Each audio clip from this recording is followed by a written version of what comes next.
أعوذ بالله من الشيطان الرجيم. بسم الله الرحمن الرحيم. يا أيها الذين آمنوا من يرتد منكم عن دينه فسوف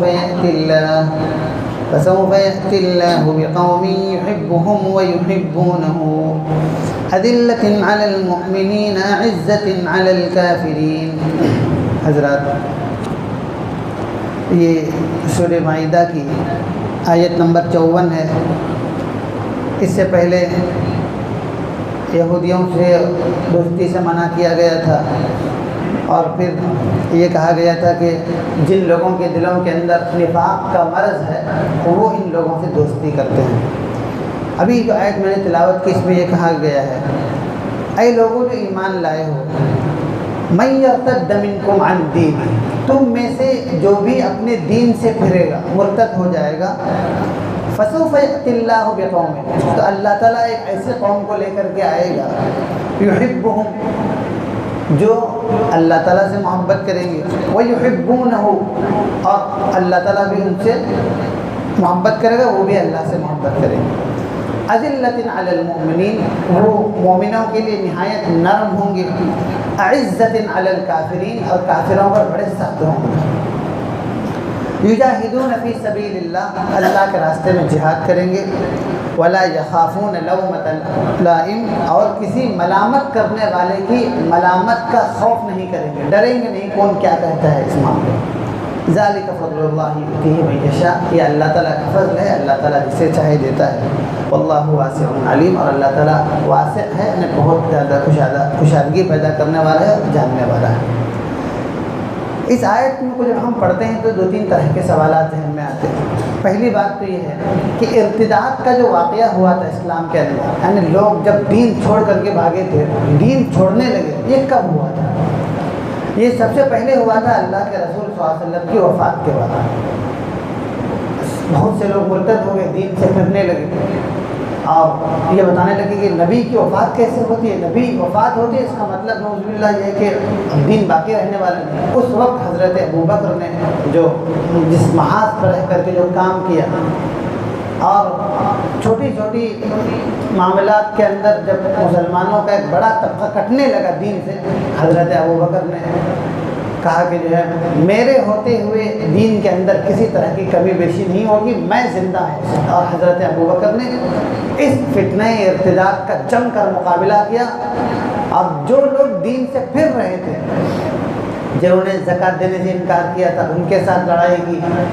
جنہوں نے ایک نے تو نبی ہونے کا دعویٰ کیا، اس کے ساتھ جنگ کی. بہرحال ارتداد کے اس طوفان کا جم کر کے مقابلہ کیا حضرت ابوبکر رضی اللہ تعالیٰ عنہ نے اور ان کے ساتھی صحابہ کرام نے.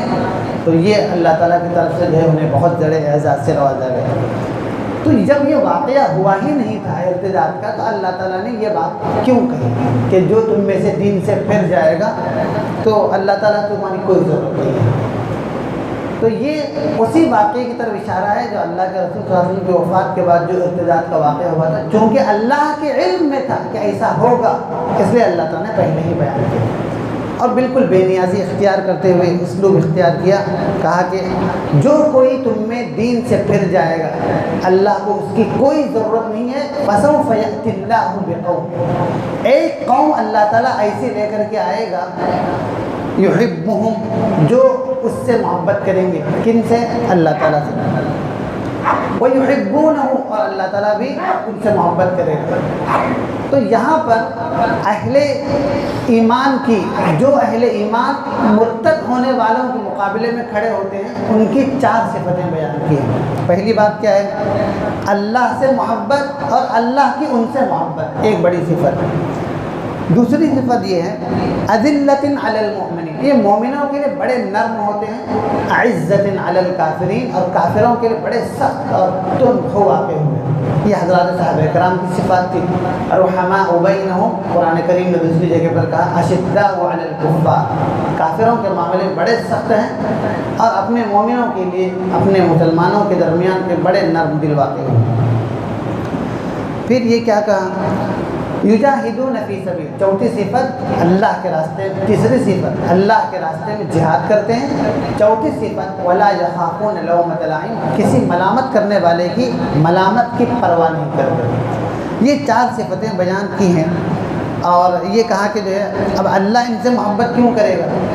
سوال جو ہے اس کا جب ہم دیکھتے ہیں تو اس کے بارے میں مفسرین نے لکھا ہے کہ اللہ تعالیٰ نے یہ نہیں کہا کہ منافقوں سے نفرت کرتا ہے، اللہ ان سے محبت کرتا ہے۔ خود آئینہ دکھا دیا کہ جو لوگ اس کی بات مانتے ہیں، اس کے مقابلے میں کسی کو ترجیح نہیں دیتے تھے، وہ یہود و نصارہ کے ساتھ دوستی نہیں کرتے، اللہ تعالیٰ نے خود کہا کہ وہ ان سے محبت کرتا ہے اور وہ بھی اللہ تعالیٰ سے محبت کرتے ہیں۔ دوسری چیز جو ہے یہ کہا کہ مومنوں کے ساتھ نرم رویہ رکھتے ہیں، کافروں کے ساتھ بڑا سخت رویہ ہوتا ہے، اللہ کے راستے میں جہاد کرتے ہیں، ولا یخافون لومۃ لائم۔ چوتھی صفت جو بیان کی گئی ہے کہ اللہ کے معاملے میں کسی پرواہ کرنے والے کی، کسی تنقید کرنے والے کی، برا بھلا کہنے والے کی برائی کا ذرا برابر ان کو پرواہ تک نہیں ہوتی۔ یہ کیوں ہے؟ یہ اس لیے ہے، یہ بہت بڑی صفت ہوتی ہے کہ جو آدمی اللہ کے دین کو غالب کرنے کے لیے میدان میں آتا ہے، اس کی تمام تر دلچسپیوں کا مرکز اللہ تعالیٰ کے دین کو قائم کرنا ہوتا ہے۔ لوگ کیا کہہ رہے ہیں، سامنے والا کیا کہہ رہا ہے، ہمارے بارے میں کس طریقے کی تحریریں عام کر رہا ہے، ہمارے بارے میں کیا کیا اعتراضات لوگوں میں پھیلا رہا ہے، اسے ذرہ برابر اس بات کی فکر نہیں ہوتی۔ اور ایسے ہونا چاہیے، بہرا ہونا چاہیے ایسے لوگوں کی تنقیدوں کے سلسلے میں، ورنہ خدا کے دین کا کام کرنے والے جو ہے سست پڑ جاتے ہیں۔ جب یہ حوصلہ آدمی اپنے اندر پیدا کرے گا، ایسے لوگوں کے اعتراض سنے گا، دامن جھٹک لے اور آگے بڑھتا جائے، اس لیے کہ قافلے کو آگے بڑھنا ہوتا ہے، پیچھے جو ہے برائیاں کرنے والے برائیاں کرتے رہتے ہیں۔ تو وہ اللہ تعالیٰ نے ایسے اہل ایمان کی صفت کے طور پر ان سے بیان کیا ہے۔ پھر یہ کہا کہ یہ جو 4 صفتیں کسی کے اندر ہوتی ہیں، یہ ہر ایک کو نہیں ملتی۔ ذالک فضل اللہ یؤتیہ من یشاء، یہ اللہ کا فضل ہوتا ہے، وہ جسے چاہے نوازتا ہے۔ اللہ واسع علیم، اللہ تعالیٰ واسع ہے، یعنی بہت کشادگی پیدا کرتا ہے، علیم اس کے علم میں ساری چیزیں ہیں کہ کس کو کب کب وہ جو ہے وسعتیں پیدا کرنی ہے۔